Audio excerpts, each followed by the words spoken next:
बस्ती निज़ामुद्दीन जो मेवातियों का दिल्ली आने जाने का रास्ता हुआ करता था।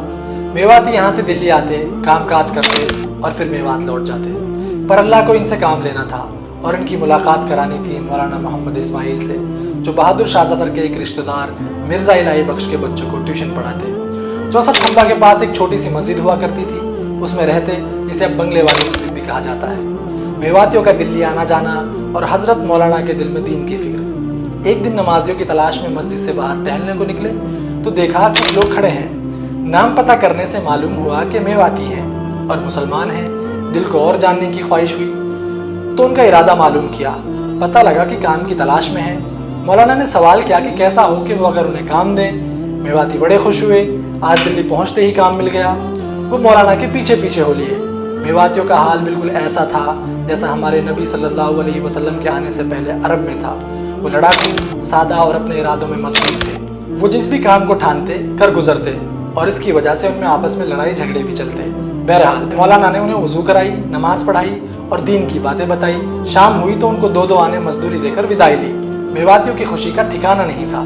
कोई ख़ास काम नहीं करना पड़ा, सिर्फ उठक बैठक के 2-2 आने। उन्होंने ये किस्सा वापस जाकर सुनाया कि भाई बड़े आसान काम की बड़ी अच्छी मजदूरी मिल गई। अगले दिन और कई लोग साथ हो लिए। पहुँचे तो वही मामूल, वज़ू, नमाज और दीन की बातें और 2 आने मजदूरी। यही मामूल कई दिनों तक चला। हज़रत मौलाना मेवातियों को इन 2 आनों के बदले दीन सिखाने में कामयाब रहे। मेवातियों को इसकी आदत पड़ गई। इसके बाद बंगले वाली मस्जिद पर मदरसे की शुरुआत हुई, जिसमें 10 मेवाती स्टूडेंट्स हमेशा रहने लगे, जिनका खाना पीना मिर्ज़ा इलाही बख्श के घर से आता। 26 जनवरी 1898 को मौलाना इस दुनिया को अलविदा कह गए। उनके 3 बेटे थे। एक पहली बीवी से मौलाना मोहम्मद थे। पहली बीवी के इंतकाल के बाद उन्होंने दूसरी शादी की, जिससे 2 बेटे हुए, मौलाना याह्या और मौलाना इलियास। मौलाना इलियास अपने वालिद के सबसे अजीज थे। 1915 में मौलाना याह्या और 2 साल बाद ही मौलाना मोहम्मद भी इस दुनिया से चल बसे। मौलाना इलियास दिल्ली अपने बड़े भाई मौलाना मोहम्मद की देखभाल को आए, पर वो नहीं रहे तो तदफीन के बाद लोगों ने मौलाना इलियास से निज़ामुद्दीन में अपने वालिद और भाई की जगह लेने को कहा। लोगों ने चल रहे मदरसे को चंदा भी देने का वादा किया, जिसके लिए हज़रत मौलाना कुछ शर्तों के साथ राज़ी हो गए। मौलाना ने शर्त रखी कि अगर मौलाना खलील अहमद सहारनपुरी राज़ी हुए तब मैं यहाँ रह सकूँगा। वो उनके यहाँ पढ़ाया करते थे। मौलाना इलियास खुद सफ़र करके उनके पास गए और उनसे इजाज़त मांगी। 1 साल की छुट्टी दी गई। मौलाना खलील अहमद भी कुछ शर्तों के साथ राज़ी हुए, पर इससे पहले कि मौलाना इलियास निज़ामुद्दीन आते उनकी तबीयत बिगड़ गई। एक रात तो तबीयत इतनी ख़राब हुई कि सबने उम्मीद छोड़ दी, पर अल्लाह को कुछ और ही मंजूर था। कुछ दिनों में ठीक हो गए और चलने फिरने लगे और हज़रत मौलाना निज़ामुद्दीन आ गए। मदरसे में अब कुछ मेवाती और दूसरी जगह के स्टूडेंट थे। मेवातियों को मौलाना इस्माइल के बेटे की निज़ामुद्दीन आने की खबर मिली तो वो फिर से निज़ामुद्दीन आने लगे और मौलाना से मेवात चलने की गुजारिश करने लगे।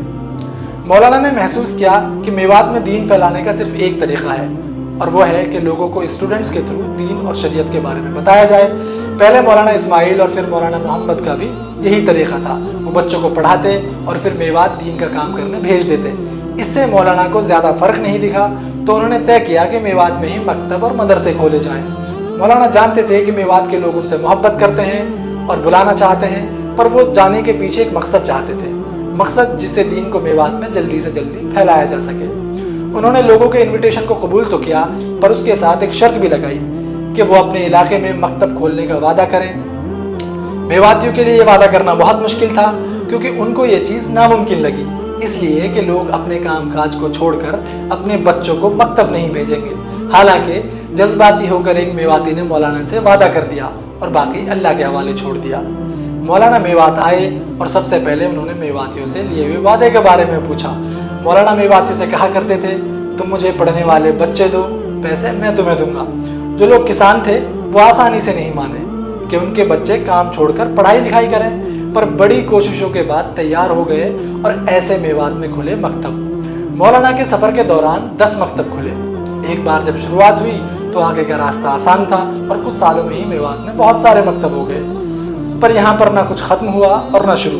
असली लड़ाई तो अभी बाकी थी।